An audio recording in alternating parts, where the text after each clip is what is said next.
today we're going to have what I hope will be this morning, a great conversation about where we are and where we might be going with one of the most significant insiders that has straddled successfully the highest echelons of business and government, David Urban.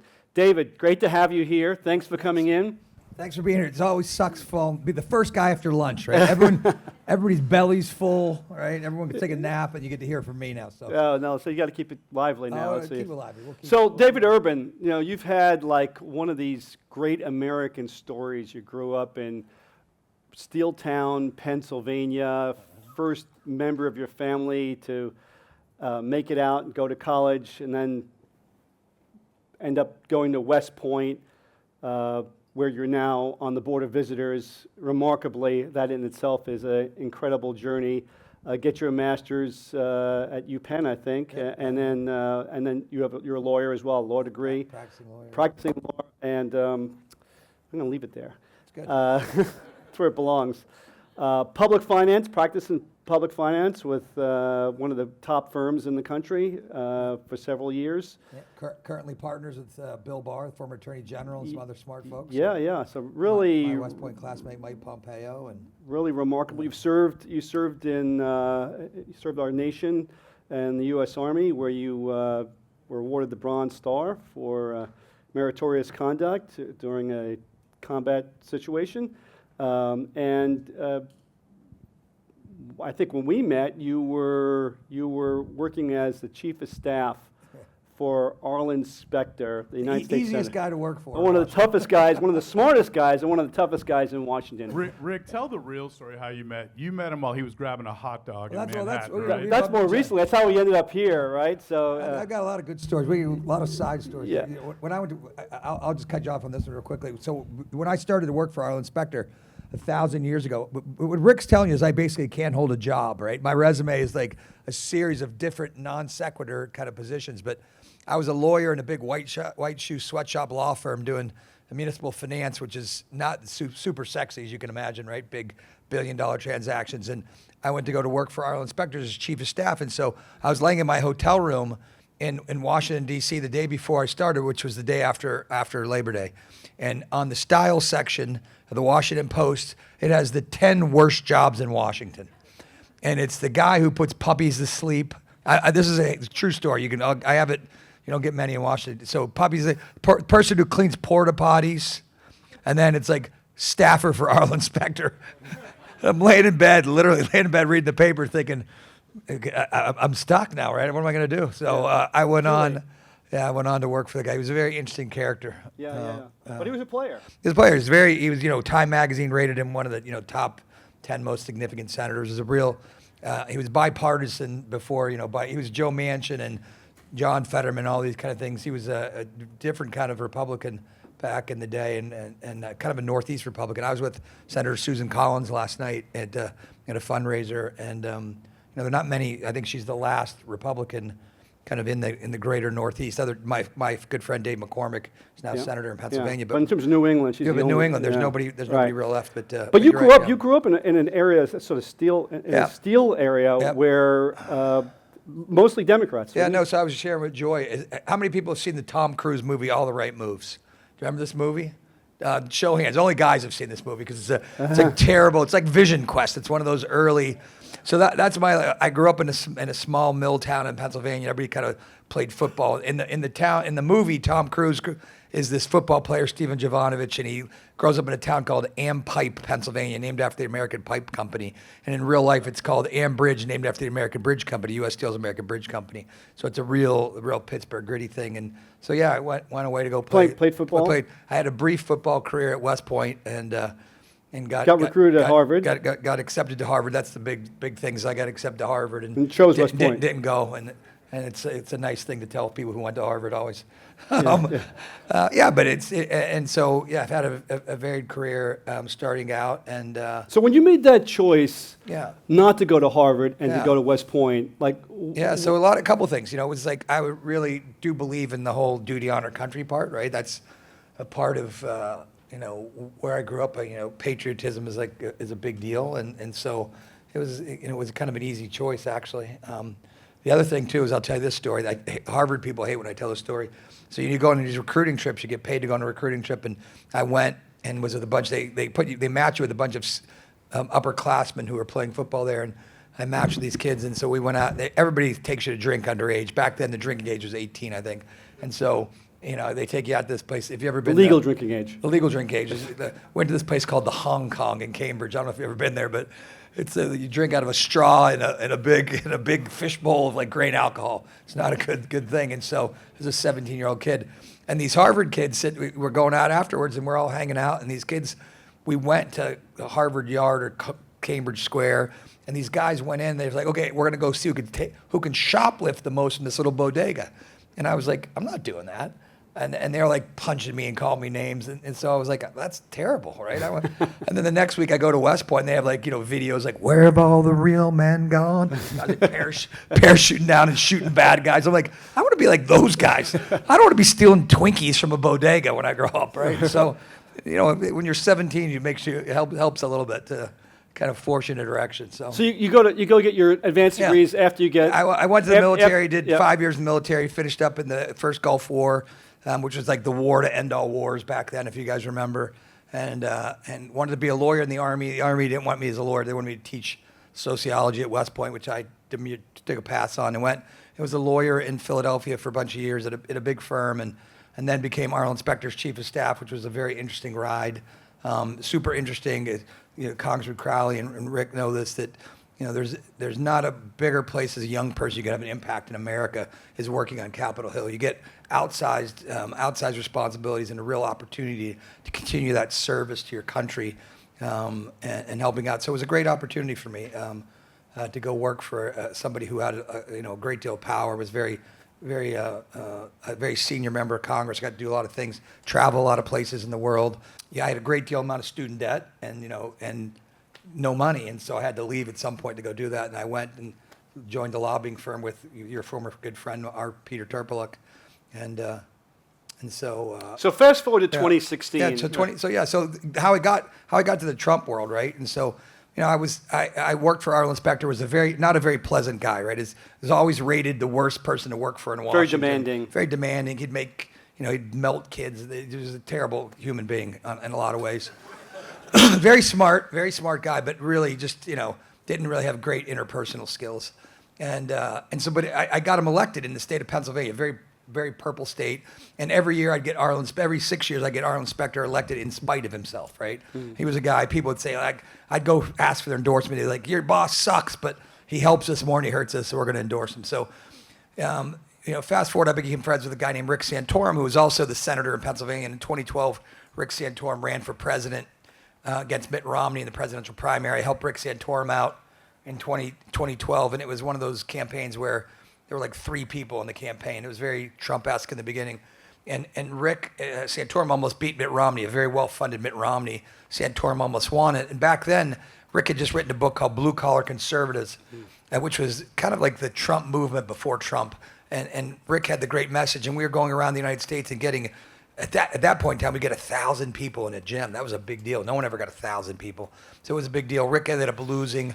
And then in 2016, fast forward, not many in this room remember, but the president was going to be Jeb Bush. I don't know if anybody remember this, but if you were a Republican in Washington, D.C., Jeb Bush was going to be the president. He was like the establishment. There was nobody. It was if you didn't work for Prescott Bush, Jeb Bush's grandfather, like you might get to be able to knock doors for Jeb Bush. You were not going to participate in any meaningful way because the Bush dynasty was already set up and they were going to, you would not get in. And so I, being the kid from Aliquippa, didn't know Prescott Bush from Connecticut. So I said, well, I'll work for Rick Santorum again. He was running. That lasted a very short period of time. And then Rick was dropping out, and I said, what are you going to do? And he said, well, I don't know. I said, who are you going to endorse? He said, I'm going to endorse Marco Rubio. I said, look, he's a nice guy. I don't think he's going to win. Rick said, who do you think is going to win? I said, I think Donald Trump's going to win. And he said, well, he goes, what's amazing? Everybody, I'm going to these town halls in Iowa. Everybody likes Trump. And I said, Rick, I'm driving around Pennsylvania. And, Pennsylvania's a big state, not as big as Texas, but a big state, 67 counties, very diverse geographically, politically, economically. And there was a theme, like everybody really liked Donald Trump. And I said, I think this guy's going to win. The polls were not. The polls were terrible. We Yeah. were never, at the best part, we were down like 8 points, right? Like during the run up in 16. And yet, it's like, you could taste, if you're a farmer, you taste the dirt, you kind of know, right? You don't have to tell. And I'd run enough campaigns in Pennsylvania. I kind of knew that Trump was kind of was ascendant. And so I got involved very, very early on.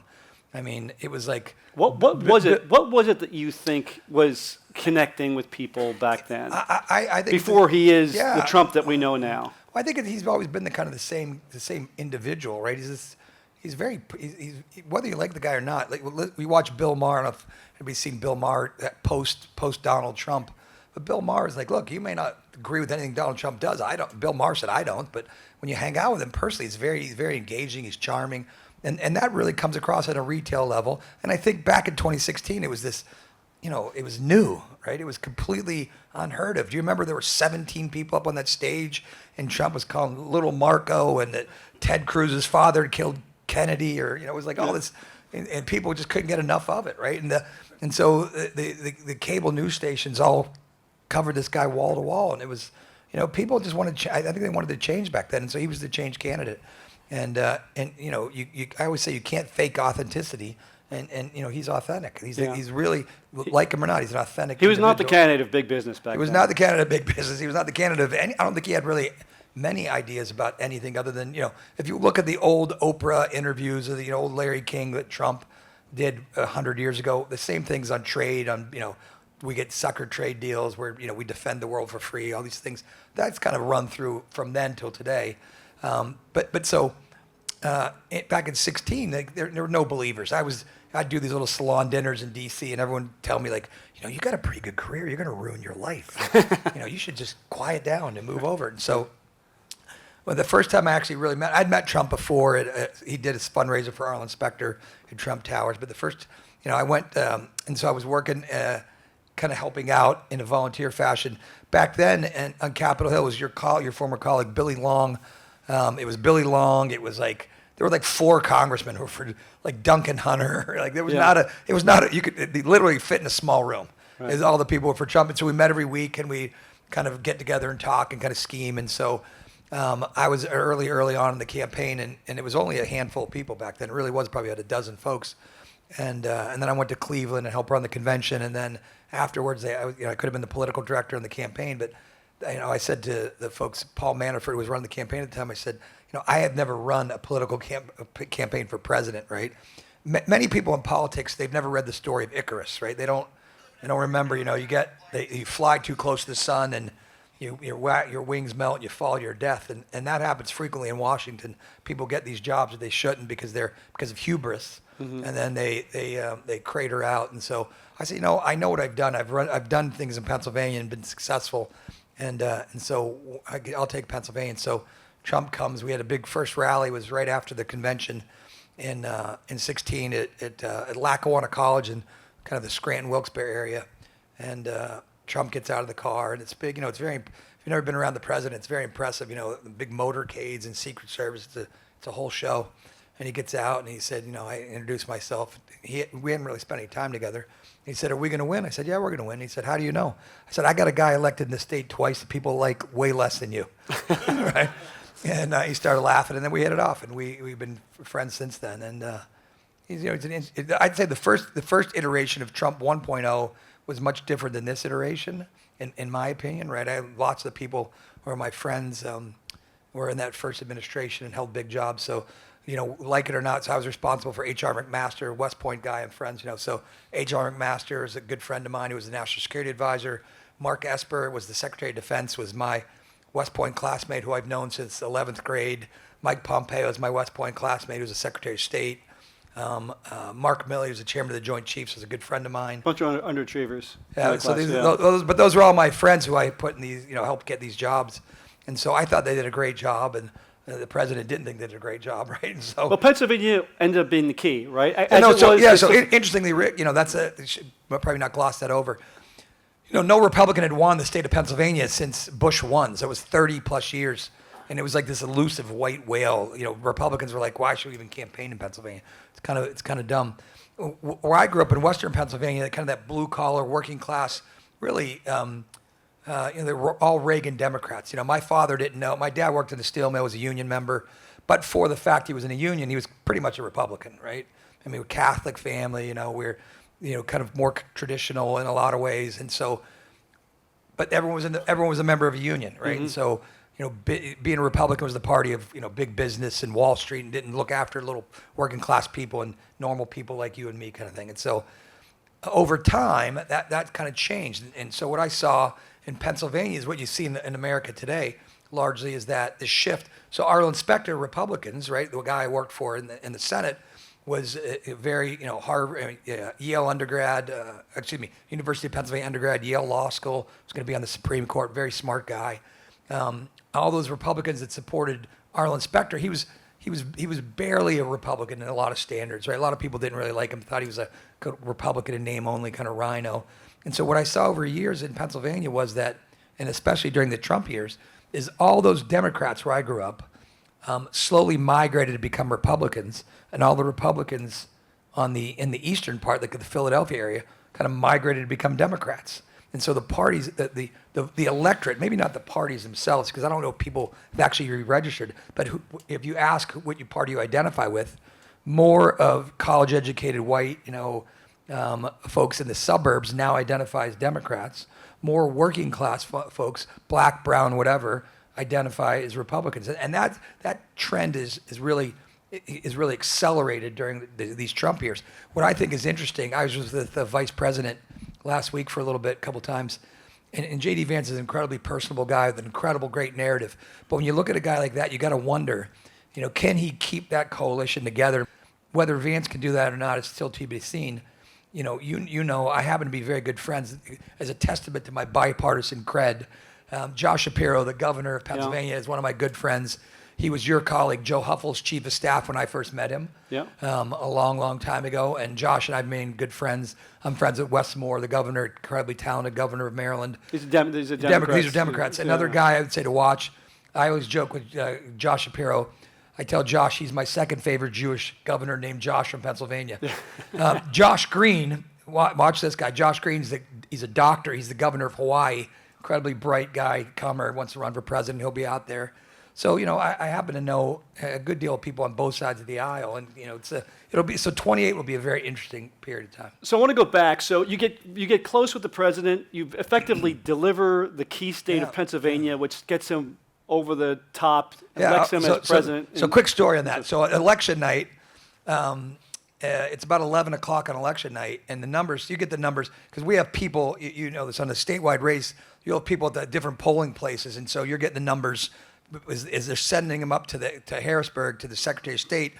We have our people there getting the numbers as well, and so you can kind of know what the registration is. The numbers. This is a room full of people that know numbers, so the numbers are the numbers, right? And so at a certain point in the night, I said, this is it, we win. There's no way they're not going to win.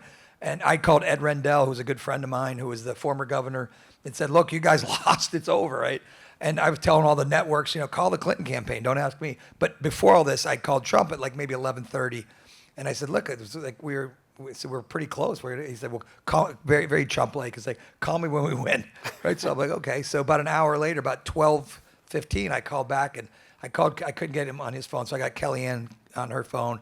She's like, quiet down, it's probably a room this big, and she put me on speaker, and I said, Mr. President, with 98.3% of the vote in, you're 60,000 votes up. I said, congratulations, you won Pennsylvania, the next president of the United States. And the room went crazy. I still get goosebumps. If you get to do that, that's a pretty cool thing to do. That's a pretty cool thing to do. It's like a one-of-one experience. And for sure. That was a kind of a highlight in my political career. And cemented your relationship with the president. I cemented it for that point in time. Right? Yeah. So your relationship with him really took you on a different path, right? You've had this spectacular career advising CEOs, business owners, foreign entities, some of the largest companies in the country. You're a paid analyst on CNN. For those of you who watch CNN regularly, you'll find David Urban there basically every week. opining on something. Talk to me a little bit about what a smart CEO, for someone like you who really has their finger on the pulse, who knows all the inside players, not just the president, but the people that he's assembled around him.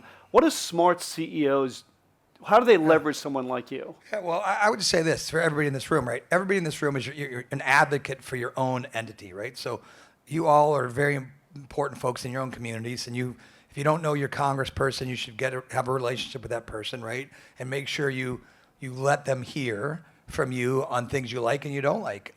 Because I always say it's like the old joke is if you're not at the table, you're on the menu, right? So if you're not there arguing for your side is going to get clocked when it comes down to it and at the end of the day.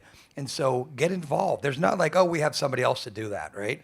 No, everybody needs to do that. That's what we try to do for those of you who are smaller and may don't have the resources. And I would to say go what Rick, I know you are very successful in this recent tax bill, had this R&D tax. That is no mean feat. That is all important. But you need to be involved. You need to play the game, because if you don't play the game, you may find it distasteful. You may find I don't want to do that.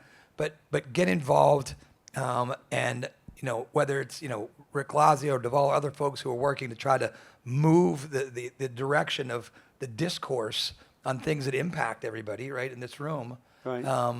You're not gonna get the outcome you want. If you're not involved like that, you really can't move the needle, and that can be done. It does have an impact. People working in Washington, I would say if advertising didn't work, Madison Avenue wouldn't exist, right? And that's basically what you're doing if you're serving as an advocate. You are marketing. It's marketing, but just to different type of people. You're marketing to Hill staffers. You're marketing to people in the federal government, and it's ideas. You're trying to change people's ideas and explain to them why the ideas you have are better than the ideas that are currently in place. So, and try and explain to us, how has the role of government and business changed, do you think, over these last, whatever it's been, that you've been a player and an observer? Well, I'd say this, this is kind of generally, the Republican Party believes in less government, right, and more freewheeling, right, less regulation. Democratic Party like to see more regulatory kind of constraints on certain things. And so depending on the administration, depending on the Congress, right, things kind of change. There's an ebb and flow, right, in certain things, right? Under the prior administration, you had lots of people going to the IRS for enforcement, right? And this administration kind of took that away, right? Mm-hmm. When it comes to FERC for permitting for energy, permitting for pipelines at the Army Corps, those are done more freely and more quickly in a Republican administration than they are in a Democratic administration. And so I think that there's a little bit more open for business sign right now. I think the markets kind of reflect that to a certain extent, even though Trump has, had these burdensome tariffs on. Right.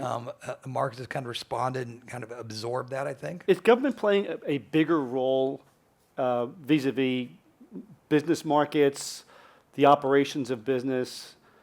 Do you see? Well, I mean, currently, yeah. I mean, currently, it's right now.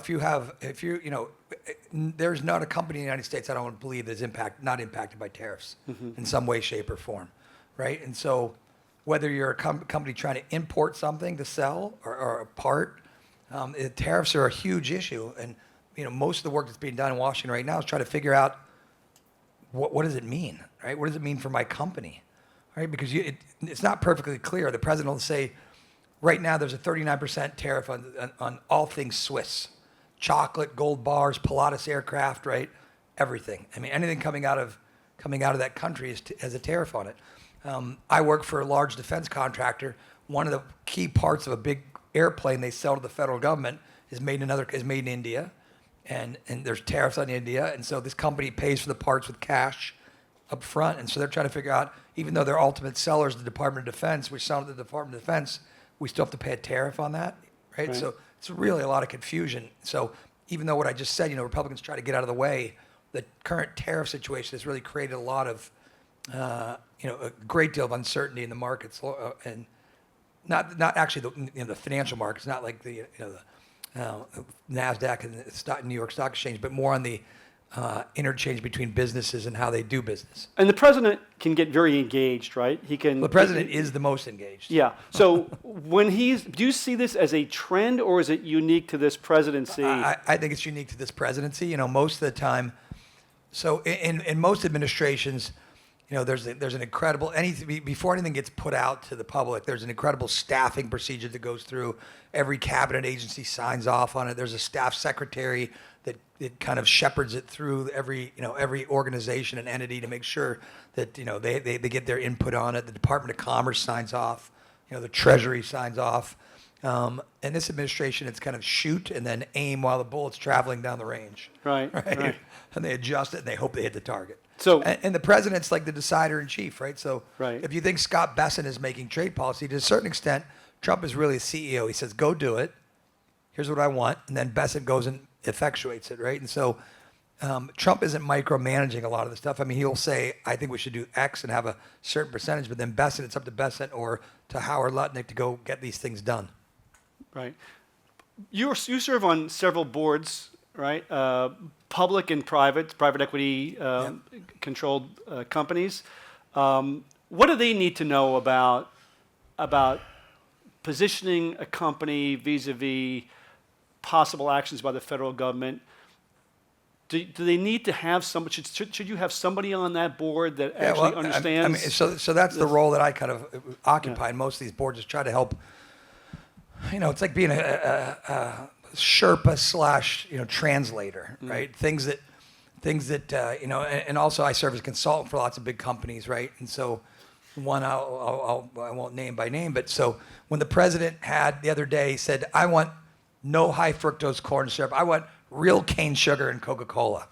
Well, the company I work for is a large provider of high fructose corn syrup, right? And so they lost. Bad for business. Bad for business. Needless to say, that's not a good afternoon, right? And so they were freaking out. They didn't know what to do. And now, mind you, what's going on in the backdrop? This is all while the Epstein saga continues to churn.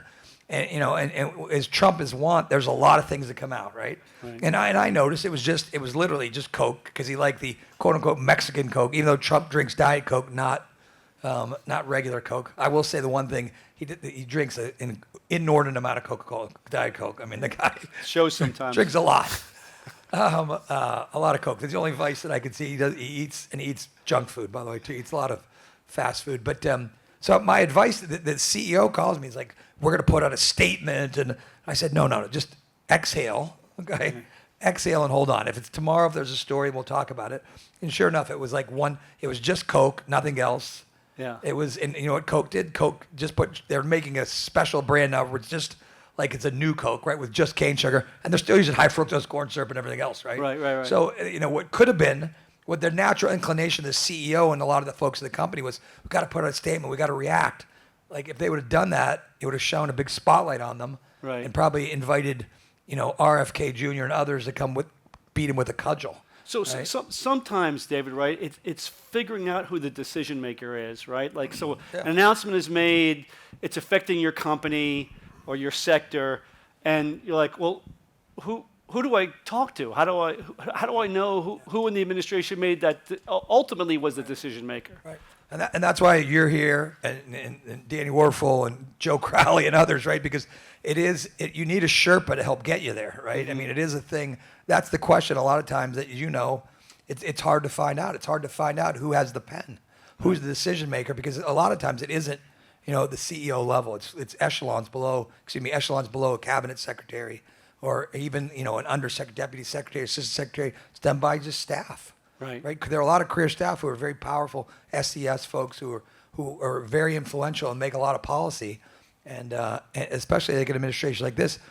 Currently, I think this president has had about 190 of his nominees confirmed. There's still 1,700 people left to be confirmed. It's amazing. So 1,700. Yeah. What's happened over the years? I know this. This is not my statistics. The vice president told me this the other day. So if you go back to Bush 1, 99% of Bush 1's nominees were confirmed by what's called unanimous consent. Both Democrats and Republicans say, okay, you're not terrible. Who says that Rick Lazio should be the, you know, Secretary of Commerce? Everyone says aye. and then he's confirmed, as opposed to a roll call vote where you burn a lot of time, it takes a couple weeks. And so Bush won 99%. Clinton, 99%. Bush 2, it dropped down like 96%. Obama in the 90s as well. First Biden then dropped to probably the 60s. Trump won, it was 17%. Wow. So your former buddy, Chuck Schumer's doing an incredible job of really stymieing the Republicans, right? And so what does that mean? Effectively, it means that a lot of people who are not Trump policy people are in those jobs in these different agencies making a lot of these decisions and pushing paper forward that then somebody says, well, who made that decision? It's hard to find out. If you go in the Department of Commerce, you need like a map. You got to put your Waze on to find an office. It's huge. These agencies are gigantic. And so you think that things get done with the complete knowledge of some giant overlord. That's not necessarily true in a lot of cases. Right. 2028. Talk to me about not who the Republicans are likely to nominate, but talk to me about who the Democrats. I defer to the congressman here. I think listen. Here's my take is this: if they don't have a Joe Crowley, Tim Ryan-esque candidate, I think Tim Ryan, great admiration for Congressman Crowley and Tim Ryan, who are kind of blue dog Democrats, right? And Joe, are you running? You heard it first here, folks. Heidi's on the ticket. So, but I have a great deal of respect for folks. So I think that's the Democratic Party. What they're trying to figure out right now is who's going to be their guide and bearer, right? I said to Josh Shapiro the other day, I said, good friend, I said, what's your lane, buddy? I go, what's your lane? Convince me, your buddy, that I should vote for you, right? Like, tell me your story. Now, his motto is get done. That's Josh Shapiro's motto. Get done, except he has a little asterisk where the I is, right? Right. So it's get SHI asterisks or whatever. So, but he's, when the bridge collapsed on I-95, Josh Shapiro put a camera up and fixed the bridge over I-95 in like 2 weeks. And everyone was like, wow, that's what government's supposed to do, right?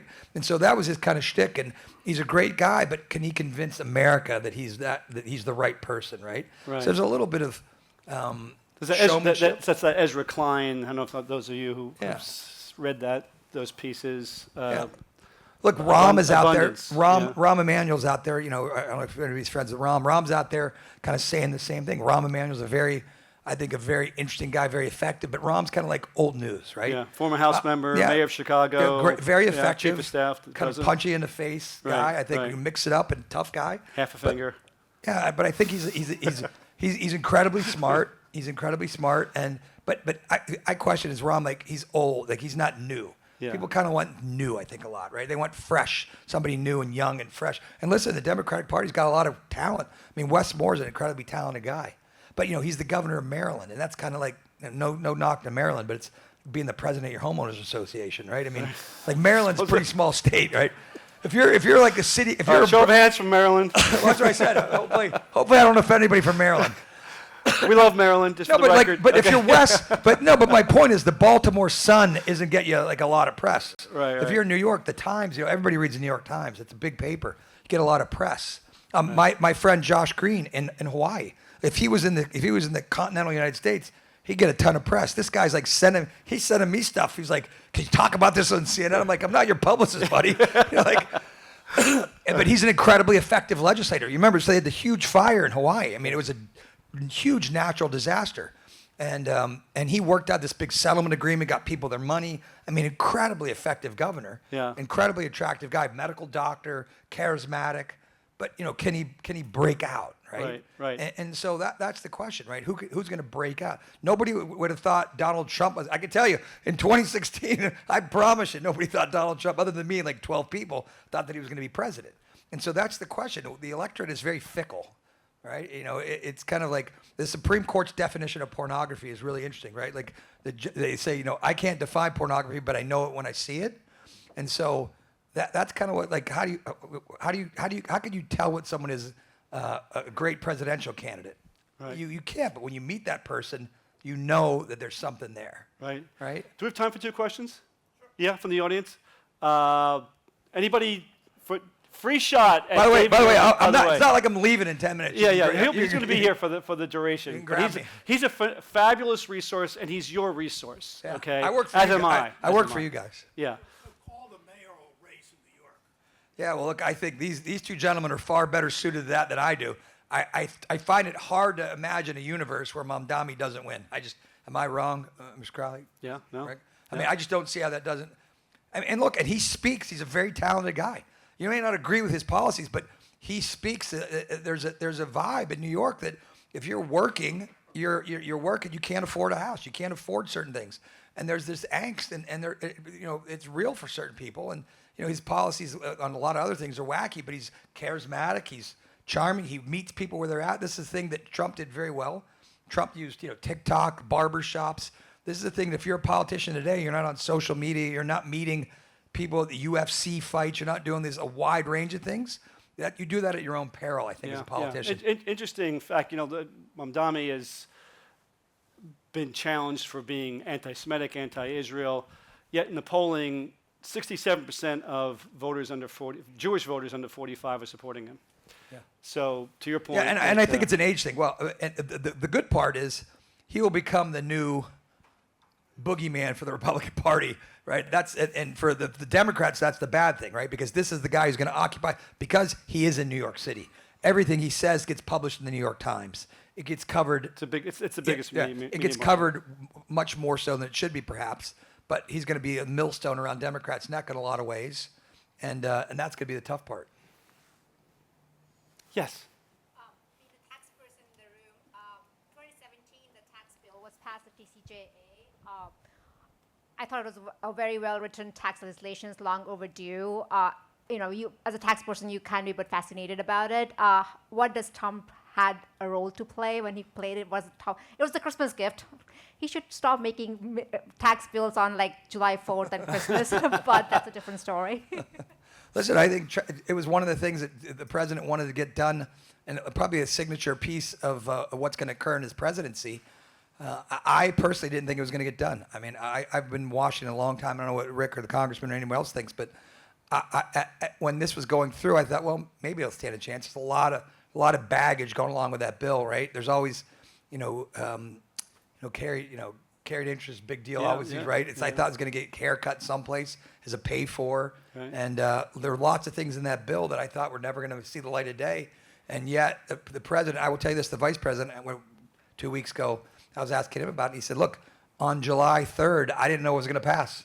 Yeah. He said, on the night of July 3rd, I didn't know if we had the votes. He said, Trump stayed up and was on the phone, called people, worked it. And so it was sheer political force and brute force that got it through.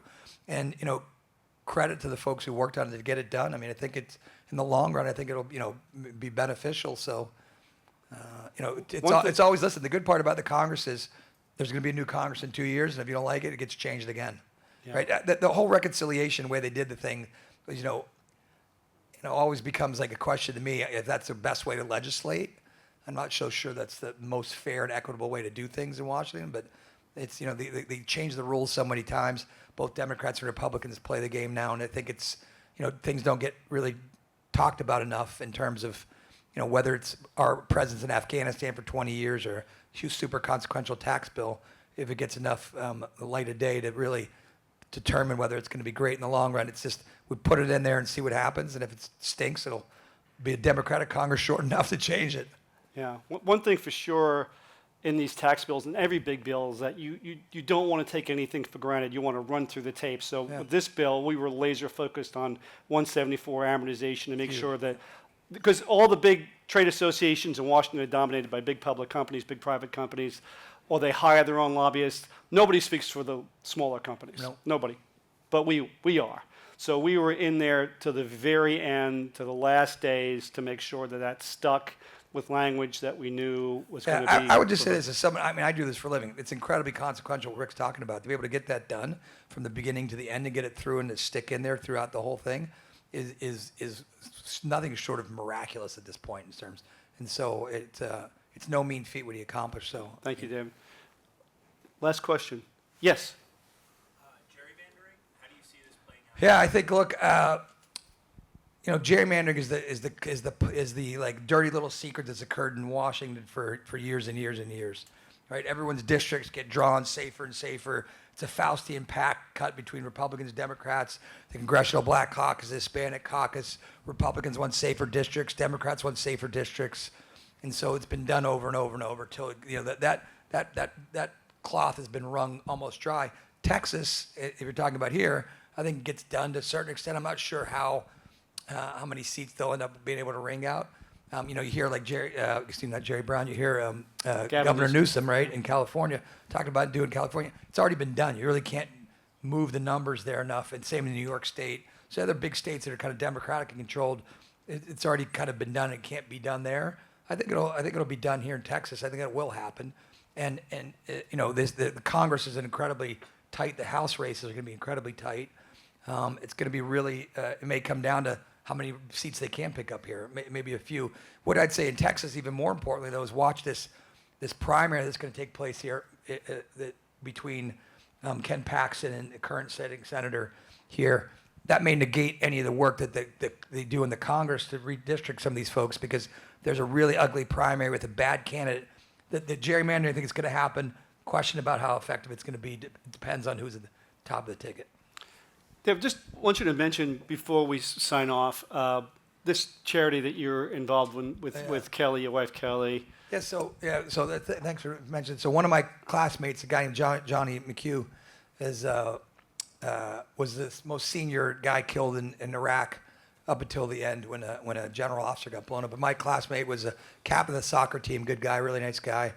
He was just in a truck that got blown up by suicide bomber pulled next to it and killed him instantly, and a bunch of other folks. And so what my classmates did, we pulled together and put his kids through college, because you don't know this, but the GI Bill, when you die, if you have 3 kids, they pay for 1 kid. Your other 2 kids are, good luck paying for your kids. And when you're the colonel or whatever, the breadwinner of the family, and taken out, it's there's a big gap left. And so we got together, we helped put his kids through school, and then we thought there's a giant need for this. And so my class is a great group of underachievers. A guy named Steve Cannon was the CEO of Mercedes for a long time. Tony Guzzi runs a company called MCOR, a very big services company, billions of dollars. My other classmate, Joe DePinto, is the CEO of 7-Eleven.